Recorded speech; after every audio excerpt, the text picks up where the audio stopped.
ahead and get started with our first media availability this morning in advance of this weekend's races here at Charlotte Motor Speedway. So we've now been joined by Ryan Blaney, driver of the number 21 Motorcraft Quick Lane Tire and Auto Center Ford. And Ryan, advancing into the round of 12, obviously a big accomplishment for your team.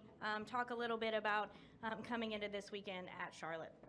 Yeah, it's nice to be in the second round. The first round we just kind of survived, and last week wasn't the prettiest at all, but we kind of did what we had to do and just get in. So I'm looking forward to the second round. I think these tracks suit us a little bit better. A couple mile and a halves, and Talladega we always run decent at, but you never know what can happen. So I'm looking forward to it. It's nice to be here at Charlotte, opening this thing, and hopefully we can have some good runs and start off on the right foot, and hopefully be in a decent spot for Talladega to where we don't have to hit a home run or anything like that. But if that happens, we'll just kind of roll with what we have to do. But nice to be here, place I grew up pretty close to, and be racing here. It's a nice racetrack. All right, we'll go ahead and take questions for Ryan. If you have one, please state your name and affiliation, and we'll start right here. Then I'll get one up. Mark Garrow, PRN. Ryan, obviously this is your first playoff experience. Have you noticed an increase in the intensity in these first three races as opposed to the regular season? Yeah, it's intense for sure. From lap one, which that's how it's supposed to be. I think that's how racing is supposed to be. It's supposed to be, on go from the drop of the green flag. There shouldn't be any riding around. I'm not saying we do that in the regular season, but there's definitely a lot more give in the regular season, and there's none of that in the postseason, which is good. That's how it should be, and that's how I like racing. So intensity is high, but that's what we race for. So I like it. All right, we'll go to Jenna. Right up front, please. Jenna Fryer, AP. Ryan, did you just get by? Did you just get by and do enough to survive in the first round? Do you think you guys are going to have to raise your game to get through the second round? Yeah, definitely. We can't go out this weekend and run like we did at Dover. That was pretty bad. We got to definitely be better. You're going to have to, get a bunch of stage points and, run at least in the top 10 in all three races, I think, to transfer on. And that's, the way it is, as we cut teams, it just gets harder to make it in, obviously, the next round. So we do have to get better. I'm not going to say that, we're really where we want to be. We need to be faster and compete and be able to go out there and do it every single weekend. So I think this will be a pretty big testament for us and how it's going to go off here in the second round. But we do need to be better, for sure. All right, Mike, did you have a question? Mike Henry, USA Today. Next October here is going to be very different, obviously. What are your expectations of how that race is going to come off? I don't know. I'm kind of up in the air on my thoughts about it and what to expect. I'm not really sure what to expect. I don't think anybody is, really. It'll be different. I was able to, I guess they put some turf down over there, and that's a little bit different from what it's been to separate it. But and right now it's kind of hard to even walk that roval because the campers are here. But it'll be something different. I know NASCAR's always wanting to change things, and the track here at Charlotte, they were wanting to do something as well. So my thoughts about it is it's just something different. We'll adapt to it, whatever it is. But it'll be neat. It being a playoff race, it's a little bit kind of wacky. But that'll be an interesting second round for sure. If it stays in this order with the road course, a speedway, and then a mile and a half, that'll be a pretty unique round for sure. But I think it'll be pretty neat. The fans hopefully will like it, and just something new, and that is never a bad thing. All right, we'll go to Jonathan, and then Lewis, and then Dustin.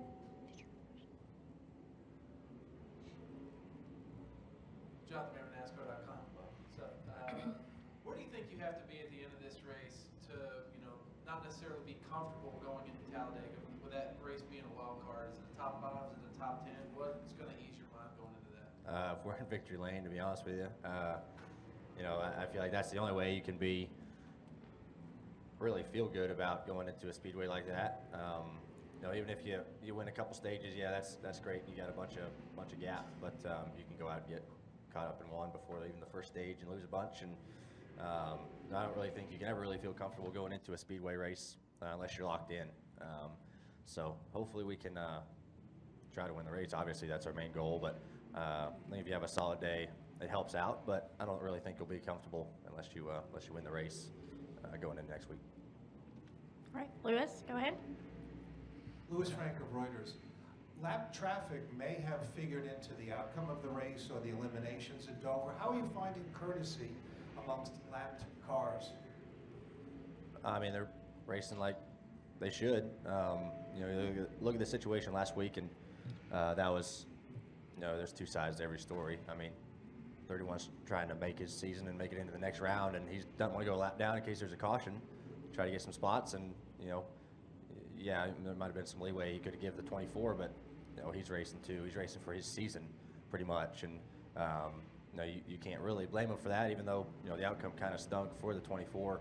But, you know, the lap traffic is kind of how it is, and it's, you know, kind of car related.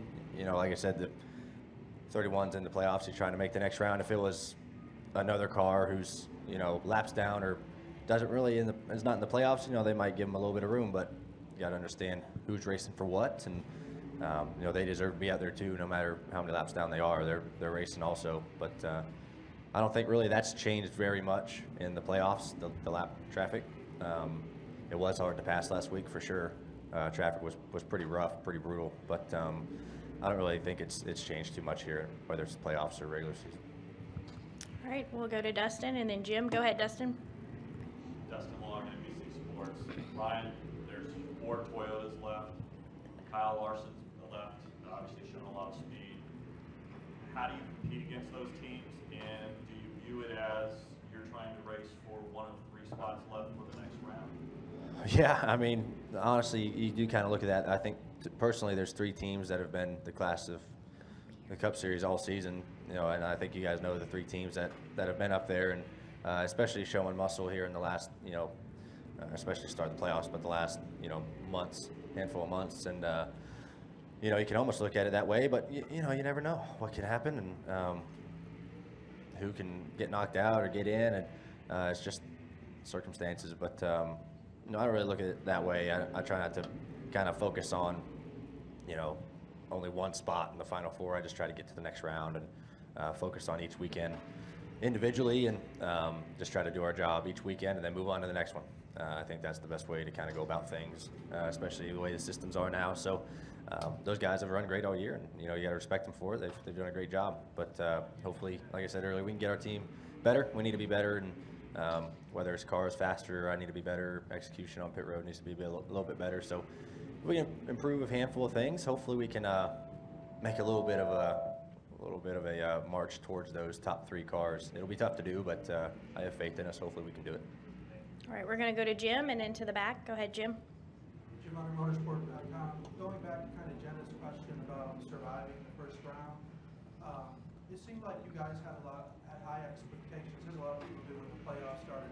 Were you caught a little off guard by the fact that you weren't maybe perhaps better in the first round than you ended up being, or is it really hard to tell? It's kind of hard to tell. You know, you never really know how you're going to stack up before the playoffs. You know, when everyone brings all new updates and new cars and things like that, and it's hard to kind of tell where you're going to be. So I didn't really have a ton of expectations going in. I just wanted to kind of do our job and transfer into this round because, you know, our team deserves to be, you know, at least in this round. I think we've shown that, proven that. But I knew the first round was probably going to be the toughest, to be honest with you, because I struggle at you know, Loudon pretty bad, and Dover's not been my best racetrack, so I thought that was going to be a kind of a struggle round for us, and I was really looking forward to this round, to be honest with you, out of all of them, because you know, we run pretty good on these racetracks. So our goal was honestly to just, I guess, survive, but you know, you can't just kind of lay over and take it. You just have to try to do your job and do the best you can and try to get some points for the next round. But I just go to each race trying to win it, and I don't really look at, you know, the week after. Just try to do the best we can in the moment. All right, go ahead. Jacob Seelman, Performance Motorsports Network. Ryan, with as strong as the Ford Speedway program has been this year, and how strong the 21 team always is on the plate tracks, I know they call Talladega a wild card. Can you take any sense of comfort from the fact that you guys are always good in the draft, or is it just so unpredictable that there's really not much, even with the speed that you can take? Yeah, I mean, it's hard to, there's confidence there because we run pretty decent there, and we've had some good runs at speedways, but you never know. I mean, we've had great runs at Talladega, and we got, KO'd the earlier race this year and then got knocked out. So you just never know what can happen. It's just all kind of circumstance and chance. Unless you, are just absolutely dominant, you can lead the whole race, and I've seen a couple of people do that in the past handful of years. But even then, I've seen them kind of fall back and get wrecked. So there's not a lot of comfort you can bring into that race. Just know that you run decent there, and our cars have been pretty fast, and hopefully you can make the right moves and decisions and have a little bit of luck on your side as well. That comes into play on those tracks, unfortunately, but and everything really. But there's confidence, but not a lot of comfort. All right, go ahead. Tyler Burnett, Motor Racing Network. You have driven Roush Yates engines the majority of your career, and obviously for probably the foreseeable future with going to Penske next year. What's Robert Yates' legacy to you? You're a bit of a historian. What's his legacy, and also maybe your greatest memory you had with him? Yeah, that was really tough to hear, that news. The Yates family has been a huge part of NASCAR for a long time, and it's really great to show the support that Doug has to our team and carrying on his father's legacy. I've always appreciated the Yates family for all the advancements they've made in NASCAR from back in the day, and still advancing and improving, and probably one of the top, it's easy for me to say, one of the top engine manufacturers nowadays. But I had a really great story about him, Robert. So we did our victory lunch at Roush Yates for Pocono about a month and a half ago, and Robert came. So they had all the employees, Doug was there, and Robert showed up. And so the Wood brothers, Eddie, Len, and I, and Robert and Doug sat down and talked for it was at least 2 hours after the lunch was over, and just hearing stories. He reminds me a lot of Leonard in that sense, where he can, he was a great storyteller and has just tons of stories. And he told me a great story about AJ Foyt. He was working on his, it was a Silver Crown car, I believe, of his back in the day. I couldn't remember what year. It kind of made me laugh, and you kind of get a sense of who the two people are. He's out there running, I think it was at Indianapolis Raceway Park, I don't know what they call it nowadays, IRP. And AJ comes in, he's like, it's not running right, carburetor's not running right. He's like, all right, let me fix it. Goes out again. AJ comes in, he's like, I'm telling you, it's not running right, we need to replace it. He's like, oh, let's just fix it. And he said AJ comes out from behind the toolbox with a 5-pound sledgehammer and just beats the hell out of this carburetor. And he said, well, I think you should put a new one on it now. And I thought that was a pretty funny story. And there was a handful of others there, but that was probably my favorite. So it was nice to get to know Robert a little bit before he passed. And great guy, just loved the sport, and probably one of the biggest innovators of the sport on the engine side. So, I think about his family and everybody, but I know Doug has been a great person to get to know, and I know he's going to definitely make his father proud for sure, and he's a great person to have on our side. All right, we'll take our last question from Daniel. Go ahead. Dylan Ben from C Sports. There's pretty good chances of rain over the next 2 days. So what kind of track surface are you guys planning to be anticipating them to race in on Sunday? How's that affected you guys doing practice for the next 2 days? Yeah, it'll be interesting to see what the weather does. I know it doesn't look great, especially for Sunday. It doesn't look good. I'm not sure how tomorrow looks, but whether it's going to be a night race or a Monday afternoon race, I don't know. But I know it's going to affect the PJ1 they plan on putting down in the second, third lane. They'll probably have to reapply it. But green racetracks are pretty hard to practice on. We'll have one today, a green racetrack, and until it rubbers in. But kind of the start of this practice will probably end up being the racetrack we're going to race on, just because the rain is going to wash all the rubber away, and it'll be just like the start of this. So we'll take a lot of notes of how we start off and fire off, and then where our car goes as it rubbers in. That'll be a really important deal. So we'll have to pay close attention to that this afternoon when we get on track. All right, Ryan, we appreciate your time today, and we wish you best of luck this weekend. Thank you.